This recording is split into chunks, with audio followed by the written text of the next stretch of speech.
Hello students, today we are going to start FY BCom Sem 2 Financial Accounting 2 chapter number 7 accounts of insurance company.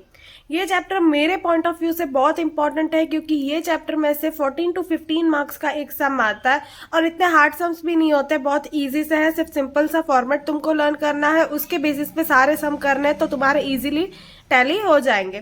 ठीक है, कौन सा format बनाना है? Revenue account का format बनाना है, जिसमें पहले लिखना है अपन को प्रीमियम रिसीव्ड। इसका भी अपन को शेड्यूल बनाना है। टोटल इस चैप्टर में 4 शेड्यूल बनाने हैं अपन को। फर्स्ट शेड्यूल बनाना है प्रीमियम रिसीव्ड, ठीक है। फिर आता है अदर इनकम, जितने भी इनकम है, profit on sale of asset हो गया या फिर इंटरेस्ट एंड डिविडेंड हो गया, वो सब तुम्हारा अदर इनकम में आएगा। इन दोनों की टोटलिंग करके यहाँ पर अमाउंट लिखना है, ठीक है। ये अपनी हो गई इनकम वाली साइड। फिर एक्सपेंस, उसमें क्लेम इंक्योर्ड, इसका शेड्यूल नंबर अपन को 2 बनाना है। फिर कमीशन, इसका शेड्यूल नंबर 3 बनाना है। फिर ऑपरेटिंग एक्सपेंस, इसका शेड्यूल नंबर 4 बनाना है। और नीचे अदर आइटम्स जैसे कि डेप्रिसिएशन हो गया, बैड डेब्ट्स हो गया, loss on sale of asset हो गया, bonus utilise in reduction of premium, ठीक है, यहाँ तक किया।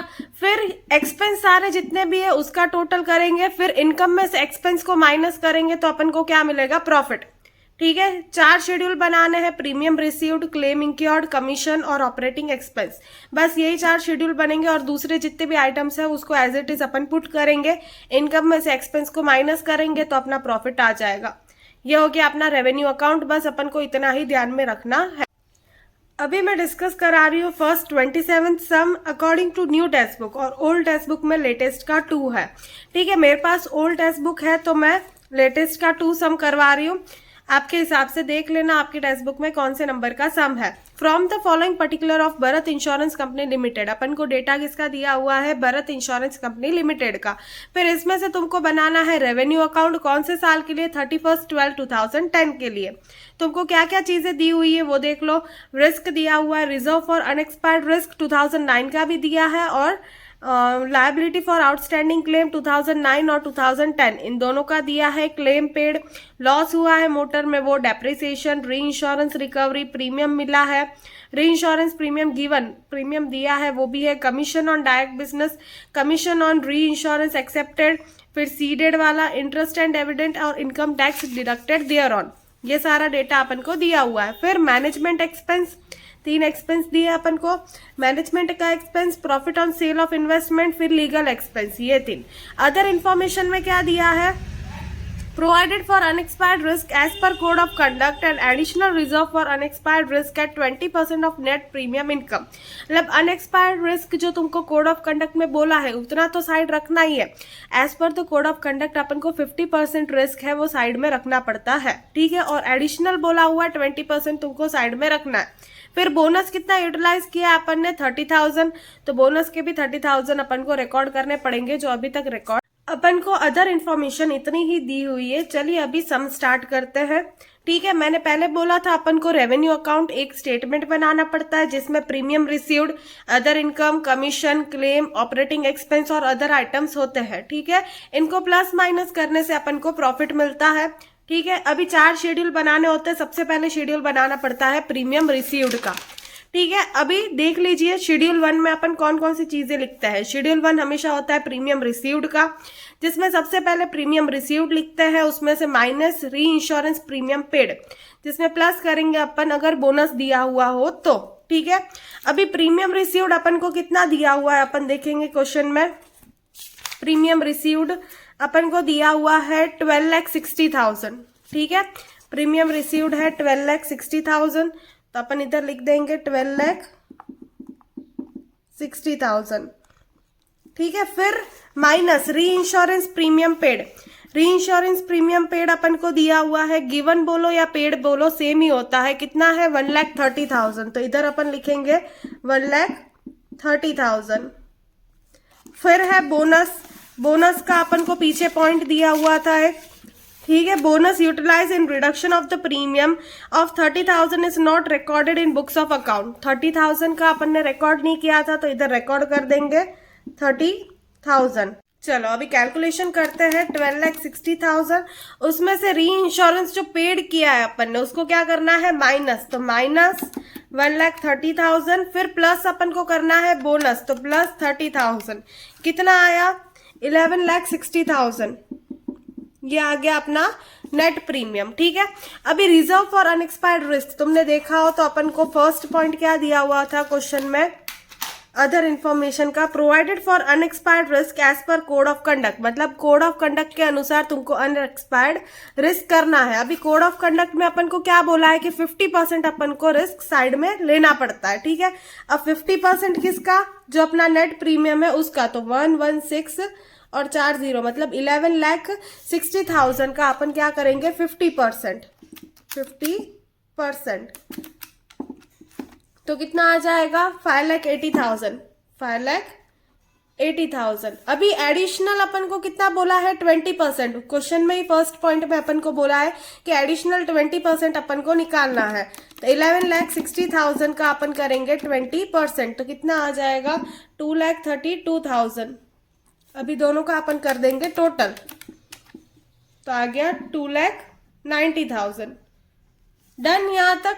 फिर माइनस अपन को करना पड़ता है ओपनिंग बैलेंस। ओपनिंग बैलेंस कहाँ पे दिया होता है अपन को, आगे वाली साइड में, मतलब कि जो ऊपर की इंफॉर्मेशन होती है उसमें, रिजर्व फॉर अनएक्सपायर्ड रिस्क। ठीक है, रिजर्व अपन को कितना दिया हुआ है अनएक्सपायर्ड रिस्क का 7,40,000, तो इधर लिख देंगे 7,40,000। डन। फिर रिस्क ऑन डेटेड 31/12/09 कितना दिया हुआ अपन को, वो रिस्क 1,80,000, तो इधर लिख देंगे 1,80,000। डन। क्लियर होता जा रहा है।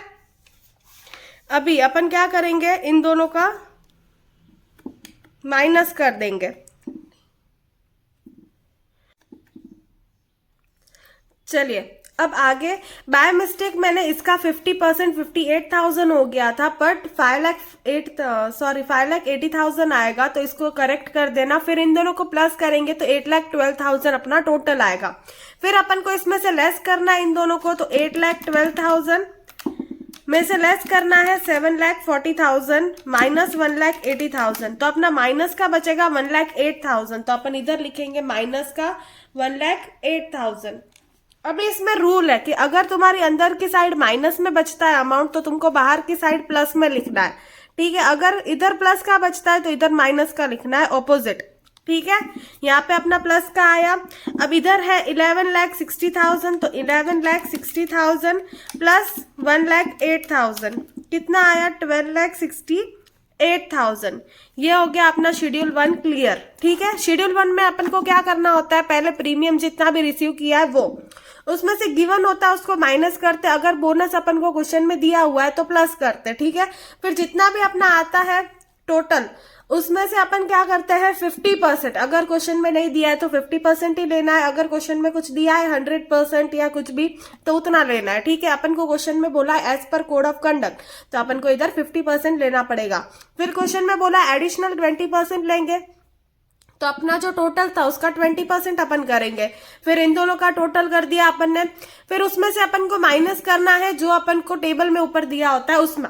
ठीक है, रिजर्व जितना भी होता है वो माइनस, और उसका जो एडिशनल रिजर्व होता है वो भी अपन को माइनस करना पड़ता है। फिर ध्यान रखना है, अगर इधर की साइड माइनस में बच रहा है तो बाहर तुम प्लस में लिखोगे, अगर इधर तुम्हारा प्लस में बच रहा है तो इधर तुम माइनस में लिखोगे। ठीक है, फिर दोनों का टोटल कर देना और बाहर की साइड लिख देना है। क्लियर है फर्स्ट शेड्यूल। फिर सेकंड शेड्यूल अपना क्या है, क्लेम इंक्योर्ड। क्लेम इंक्योर्ड में फर्स्ट अपन को लिखना है क्लेम पेड।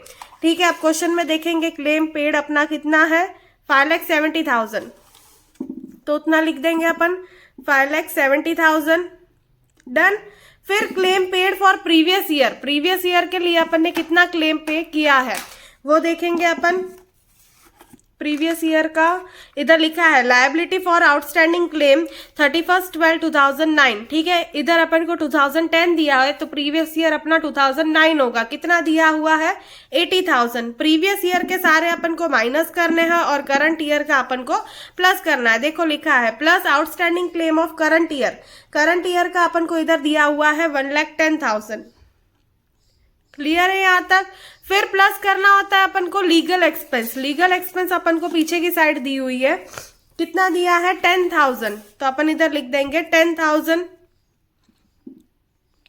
फिर जितनी भी रिकवरीज है अपनी, री इंश्योरेंस रिकवरीज है, उसको भी लिखना पड़ता है। री इंश्योरेंस रिकवरीज अपनी है 75,000, क्वेश्चन में दिया हुआ है, तो इधर अपन लिख देंगे 75,000। ठीक है, अभी देखो तो ये वाला प्रीवियस ईयर वाला अपन को माइनस करना है, और री इंश्योरेंस रिकवरीज भी अपन को क्या करना है, माइनस, और बाकी सबको अपन को करना है प्लस। तो उसमें ब्रैकेट डाल दो ताकि कोई भी कंफ्यूजन ना हो। फिर 5,70,000, उसमें से माइनस करना है 80,000, प्लस करना है 1,10,000, प्लस करना है 10,000, माइनस 75,000, कितना आएगा 5,35,000। ये अपना शेड्यूल 2 हो गया कंप्लीट। ठीक है, फिर शेड्यूल 3 करेंगे अपन कमीशन का। उसमें कमीशन अपन को जो दिया होता है क्वेश्चन में, वो कमीशन ऑन डायरेक्ट बिजनेस, वो 1,10,000।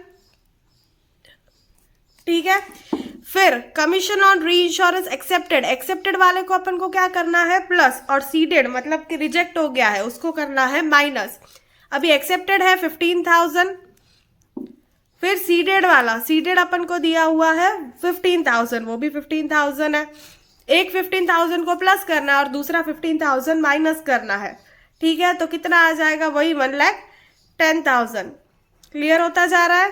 ठीक है, एक्सेप्टेड वाले को प्लस और सीडेड वाले को माइनस। ये हो गया तुम्हारा शेड्यूल नंबर 3 कंप्लीट। क्या था शेड्यूल नंबर 2 में, क्लेम पेड है, उसमें से प्रीवियस ईयर का माइनस करना है, करंट ईयर का प्लस करना है। फिर लीगल एक्सपेंस और री इंश्योरेंस की रिकवरीज जितनी भी होती है उसको भी क्या करना है, माइनस। फिर शेड्यूल 3 कमीशन वाला, इसमें एक्सेप्टेड वाले को प्लस और सीडेड वाले को माइनस। डन, इधर तक क्लियर हो गया सबको। अब शेड्यूल नंबर 4 क्या है, ऑपरेटिंग एक्सपेंस। उसमें अपन को एक ही एक्सपेंस दिया हुआ है, वो है मैनेजमेंट एक्सपेंस, वो है 2,02,000। वही बस अपन इधर लिख देंगे 2,02,000। टोटल भी कितना आ जाएगा, 2,02,000। अभी चारों शेड्यूल अपने कंप्लीट हो गए हैं। ठीक है, फर्स्ट शेड्यूल का टोटल कितना है, 12,68,000, तो वही अमाउंट अपन इधर लिख देंगे, फर्स्ट शेड्यूल का 12,68,000। डन। फिर सेकेंड शेड्यूल, सेकेंड शेड्यूल का अपना टोटल है 5,35,000, तो इधर वही लिख देंगे अपन, कमीशन का, सॉरी क्लेम का है वो 5,35,000। ठीक है, क्लेम का अकाउंट अपन ने बनाया शेड्यूल 2। फिर कमीशन 1,10,000। फिर फोर्थ है अपना ऑपरेटिंग एक्सपेंस, वो कितना है 2,02,000, तो इधर लिख देंगे अपन फोर्थ में 2,02,000। डन। फिर अदर इनकम अपनी बाकी है, तो अदर इनकम में क्या क्या पुट होता है मैंने बोला था, एक तो profit on sale of asset और दूसरा है इंटरेस्ट एंड डिविडेंड। अपन को क्वेश्चन में देखे तो इंटरेस्ट एंड डिविडेंड दिया हुआ है 1,20,000, तो अपन इंटरेस्ट एंड डिविडेंड लिखेंगे इधर, इंटरेस्ट एंड डिविडेंड कितना दिया हुआ है 1,20,000। उसमें देखे तो इधर दिया हुआ है अपन को income tax deducted thereon, इसमें इनकम टैक्स भी दिया हुआ है, तो इसमें से माइनस करेंगे अपन इनकम टैक्स। इनकम टैक्स अपना है 24,000। डन।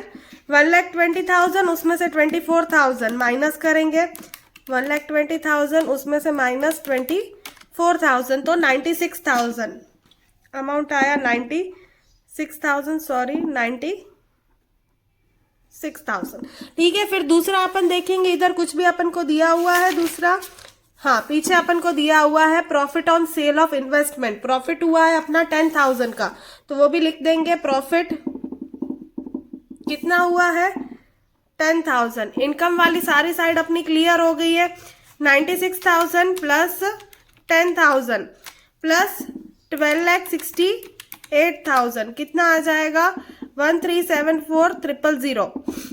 ठीक है, फिर इसमें कमीशन तो हो गया, फिर क्लेम भी हो गया, ऑपरेटिंग एक्सपेंस भी हो गया। अदर आइटम जिसमें loss on sale of motor अपन को क्वेश्चन में दिया हुआ है, कितना अमाउंट है loss on sale of motor का 15,000, तो इधर लिखेंगे 15,000। डन। फिर नेक्स्ट अपन को दिया हुआ है डेप्रिसिएशन। डेप्रिसिएशन कितने का है देखेंगे तो 5,000, तो डेप्रिसिएशन में लिखेंगे 5,000। फिर बोनस, बोनस तो अपना 30,000 का अदर इंफॉर्मेशन में सेकंड पॉइंट दिया हुआ है। ठीक है, अभी अपनी जितनी भी इनकम है उसमें से अपन एक्सपेंस को माइनस करेंगे। ये अपनी आ गई इनकम, उसमें से एक्सपेंस कमीशन वाला, फिर क्लेम वाला, फिर 2,20,000 operating, sorry 2,02,000 operating expense, 15,000 loss on motor, minus 5,000 minus 30,000, कितना आ जाएगा 4,77,000। ये अपना क्या आ गया प्रॉफिट। डन। सम नंबर 27 न्यू बुक के हिसाब से और ओल्ड बुक के हिसाब से अपना सम नंबर लेटेस्ट का 2। ठीक है, ये सम मैंने एक सॉल्व करवाया, बहुत इजी सा सम है। फर्स्ट अपन क्या करते हैं, एक रेवेन्यू अकाउंट बनाते हैं। ठीक है, रेवेन्यू अकाउंट में सारी डिटेल्स पुट ऑन कर देने की, सब में सेम ही डिटेल आएगी, बस अदर इनकम और अदर आइटम्स ये दोनों में जो चीजें हैं वो चेंज होगी, बाकी तो सारी चीजें सेम ही आएगी। ठीक है, शेड्यूल 1 में भी वही होता है, प्रीमियम रिसीव्ड, उसमें से पेड वाले माइनस, अगर तुमको रिसीव वाले हैं तो वो प्लस करना है, बोनस भी प्लस करना है। फिर उसका अगर क्वेश्चन में दिया हुआ हो कोड ऑफ कंडक्ट तो 50%, वरना जो परसेंट दिया हुआ उतना ही लेना है। देन फिर एडिशनल रिजर्व जितना भी दिया है 10%, 50% उतना लेने का है, माइनस जो तुमको टेबल फॉर्मेट में दिए हुए हैं रिजर्व्स और रिस्क, उसको माइनस करना है। ठीक है, क्लेम में प्रीवियस ईयर का माइनस, करंट ईयर का प्लस, लीगल एक्सप्लेंस भी अपन को करना है प्लस, फिर क्लेम की जितनी भी रिकवरीज है इंश्योरेंस की उसको माइनस, कमीशन में भी वही है, एक्सेप्टेड का प्लस और सीडेड का माइनस, और ऑपरेटिंग एक्सपेंस जितने भी दिए उसको इस शेड्यूल में लिखना है। फिर सबका टोटल अपन इधर पुट कर देंगे और अदर इनकम और अदर आइटम्स की जो चीजें हैं वो पुट कर देंगे और इनकम में से एक्सपेंस को माइनस, तो अपन को मिल जाएगा प्रॉफिट। बहुत ईजी सा चैप्टर है। ठीक है, डन, क्लियर है।